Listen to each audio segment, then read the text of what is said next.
ሰላም የተከበራችሁና የተወደዳችሁ ውድ አድማጮች እንዴት ናችሁ? አምላክ ይመስገን እኔ በጣም ደህና ነኝ። የምትገኙት አራዳ ሜዳ ኦፊሻል ላይ ነው። የአራዳ ሜዳ ኮሜንታተር ተስፋወርቅ ሉልሰገር ነኝ። ጊዜው እንግዲህ የአውሮፓ ሊጎች የሚጠናቀቁበት የመጨረሻዎቹ ሳምንታት ላይ ደርሷል።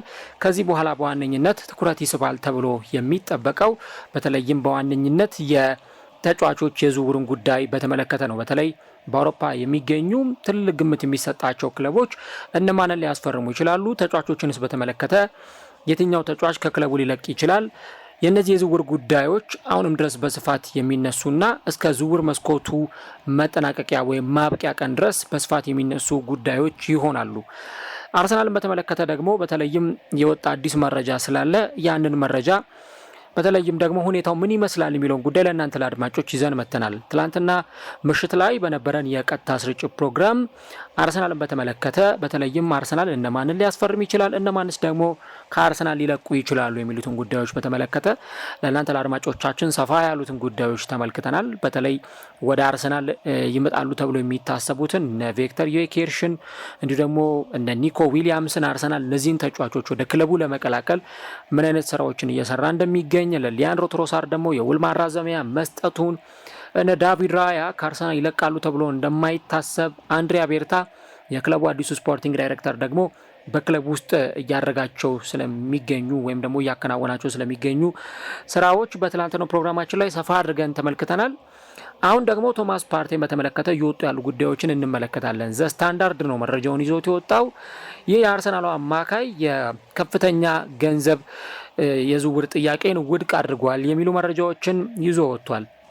በተለይ የዝውውሩን ሄርላይን ለተመለከተ ወይም ደግሞ የዝውውሩን ርዕስ ለሚመለከት ሰው ቶማስ ፓርቴ አርሰናል ውል አቅርቦለት ወይም ደግሞ የውል ማራዘሚያ ሰጥቶት እሱ ግን ኮንትራቴን አላራዝምም የሚል አይነት ይመስላል የዜናውን ሄርላይን ስትመለከቱት። ነገር ግን ዘ ስታንዳርድ ደግሞ ከታች ጠለቅ ብሎ ጉዳዩን በተወሰነ መንገድ ተመልክቶታል እና ይህ ጋናዊ አማካይ ቶማስ ፓርቴ በተለይም ደግሞ ከአውሮፓ እና እንዲሁም ደግሞ ከሳውዲ አረቢያ ፍላጎቶች እንዳሉ ከገለጸ በኋላ በተለይም ደግሞ በዋነኝነት ከሳውዲ አረቢያ ተጫዋቹን ለማስፈረም የከፍተኛ ገንዘብ የዝውውር ጥያቄዎችን ቢያቀርቡለትም ተጫዋቹ ግን ወደዛ ማቅናት እንደማይፈልግ ወደ ሳውዲ አረቢያ ማቅናት እንደማይፈልግ መናገሩና ያንን ጥያቄ ደግሞ ውድቅ ማድረጉም ጭምር ነው የተነገረው።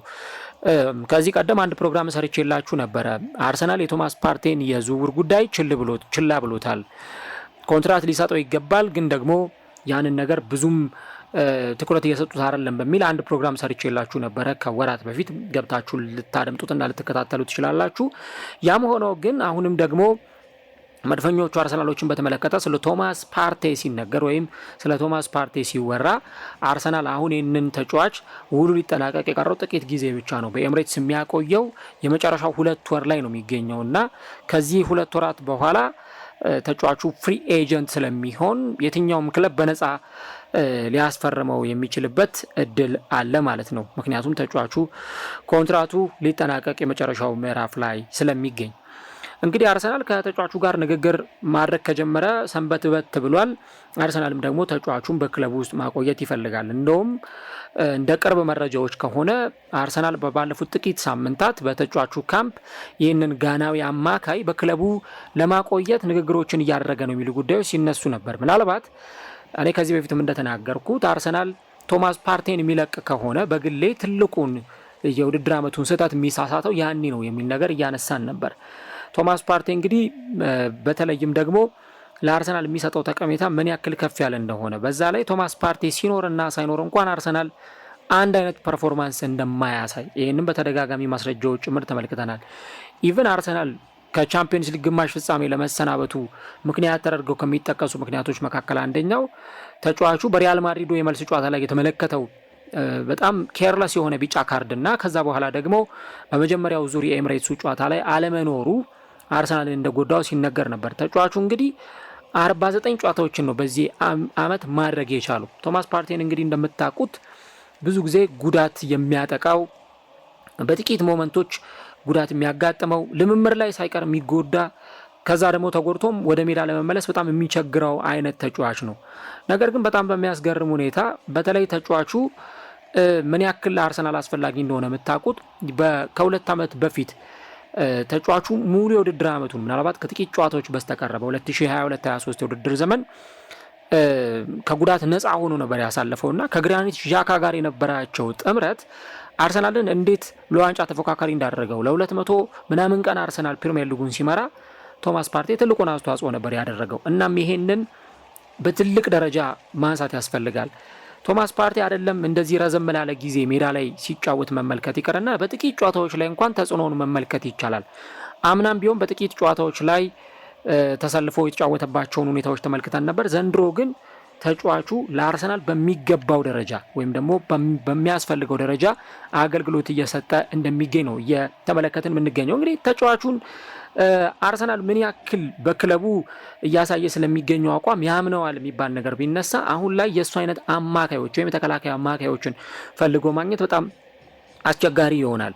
እንደውም በባለፈው ከፔጂ ጋር ከተደረገው ጨዋታ በፊት ከዴክላን ራይስ ጋር ጋዜጠኞች ቆይታ አድርገው ነበር በጋዜጣዊ መግለጫና ሲጠየቁ ቶማስ ፓርቴ ለኔ ነጻነት ይሰጠኛል የሚል አስተያየት ሰጥቶ ነበር። ተጫዋቹ በ6 ቁጥር ቦታ ላይም ሲጫወት በ8 ቁጥር ቦታ ላይም ሲጫወት እንመለከቷለን። ለዴክላን ራይስ ግን ምቹ የሆነው ቦታ እዚህ 8 ቁጥር ቦታ ላይ ሲጫወትና ከሱ ኋላ በ6 ቁጥር ቦታ ላይ ቶማስ ፓርቴ ሲጫወት ነው የተሻለ ነገር ማሳየት የሚችለው። እናም ዴክላን ራይስ ምን ያክል ነጻነት እንደሚሰጠው ቶማስ ፓርቴ ሲናገር ነበር እና ያንን በደንብ እናስታውሳለን።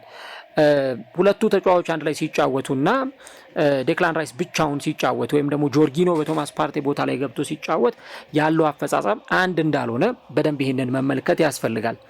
ተጫዋቹ በእርግጥ 31 ዓመቱ ላይ ነው የሚገኘው። የቀድሞ ክለቡ አትሌቲኮ ማድሪድ በጣም ይፈልጓል ተጫዋቹን። እንደውም ከወራት በፊት አትሌቲ ተጫዋቹን ወደ ቀድሞ ቤቱ መመለስ እንደሚፈልግ ሲነገር ቆይቶ ነበር። ባርሴሎና ተጫዋቹን ይፈልገዋል፣ ዩቬንቱስ ተጫዋቹን ይፈልገዋል። ኢቭን ከሳውዲ አረቢያም ፈላጊ ክለቦች አሉ። እንግዲህ ይህንን ተጫዋች የሚፈልጉት ክለቦች ቀላል የሚባሉ አይደሉም። አንደኛ ተለቅ ያሉ ክለቦች ናቸው። ሁለተኛ ሊያቀርቡ የሚችሉት ገንዘብ ረብጣ ሚሊዮን ፓውንዶችን አርሰናል እምቢ ሊል የማይችለውን እንዲሁም ደግሞ ራሱ ቶማስ ፓርቴም እምቢ ሊል የማይችለውን ደሞዝ እና የዝውውር ገንዘብ ነው በተለይ ከዛ ከሳውዲ ሊያቀርቡ የሚችሉት። ግን ደግሞ ለአርሰናል ብልጥ የሆነ ውሳኔን መወሰን ይጠበቅበታል። ከዚህ ቀደም ደጋግሜ እንዳነሳሁት የቡድን ግንባታን በተመለከተ ክለቦች በተለይ ቡድን ግንባታን ሲያስቡ ወይም ጠንካራ የሆነ የቡድን መዋቅርን ሲያስቡ ባለው ላይ መጨመር ነው እንጂ ያሉ ተጫዋቾችን እያሰናበቱ ተጫዋቾችን ማስፈረም ያ ትክክል ላይሆን ይችላል። በግራኒት ዣካ በኩል የሚነሱ ጉዳዮች ነበሩ። ግራኒት ዣካ ጥሩ ፐርፎርማንስ በሚያሳይበት ወቅት ነው ከአርሰናል ጋር የተለያየው። እዛም ባየር ሌቨርኩሰን ሄዶ የቻቪ አሎንሶ በጣም ምርጡ ተጫዋች እና ደግሞ በዛም ቡድን የሻምፒዮንነት ጉዞ ውስጥ ትልቅ አስተዋጽኦን ያደረገ ተጫዋች ነበር። ስለዚህ ቶማስ ፓርቴም ቢሄድ አሁን በአርሰናል ከሚያሳየው የተሻለ ብቃት ማሳየት እንደሚችል በደንብ ይታመንበታል። ስለዚህ አርሰናል ተጫዋቹን ማቆየት ይፈልጋል። ቶማስ ፓርቴም ደግሞ እነዚህን የሳውዲና በሳውዲ ክለቦች በኩል የሚመጡ ጥያቄዎችን አልቀበልም ያለው በአርሰናል መቆየት ስለሚፈልግ ነው የሚሉ መረጃዎች ዘስታንዳርድ ይዞ ወጥቷል። ስለዚህ ለአርሰናል ደጋፊዎች እስካሁን መጥፎ ዜና የለም ቶማስ ፓርቴን በተመለከተ በሁለቱም ክለቦች በኩል በሁለቱም አካላት በኩል ማለትም በአርሰናል እና በቶማስ ፓርቴ እንዲሁም በተጫዋቹ ወኪል በኩል ጥሩ የሆኑ ንግግሮች እንዳሉና አርሰናል ተጫዋቹን የአመታት ኮንትራት አስፈርሞ ቢያንስ የ2 ዓመት ኮንትራት አስፈርሞ እስከ 33 ዓመቱ ድረስ በአርሰናል እንዲጫወትና ልምዱም በራሱ ቀላል ስላልሆነ በአርሰናል እንዲጫወት ይፈልጋል። ተጫዋቹ እንግዲህ በ2020 ነው ከስፔኑ ክለብ አትሌቲኮ ደ ማድሪድ በ45 ሚሊዮን ፓውንድ አርሰናልን የተቀላቀለው። ግን ደግሞ እንደ ዘንድሮ ዓመት ከዛ ደግሞ እንደ 2022-23 የውድድር ዓመት ወጥ ሆኖ ያለምንም መቆራረጥ የተጫወተ ያለበት ጊዜ የለም። ምናልባት ዘንድሮ በጣም ጥቂት ጨዋታዎችን ነው ልናስታውስ የምንችለው እንጂ ድንቅ ጊዜ ነው ያሳለፈ የሚገኘውና ተጫዋቹ እንግዲህ ዘንድሮ ጥሩ ጊዜ ነው እያሳለፈ የሚገኘው።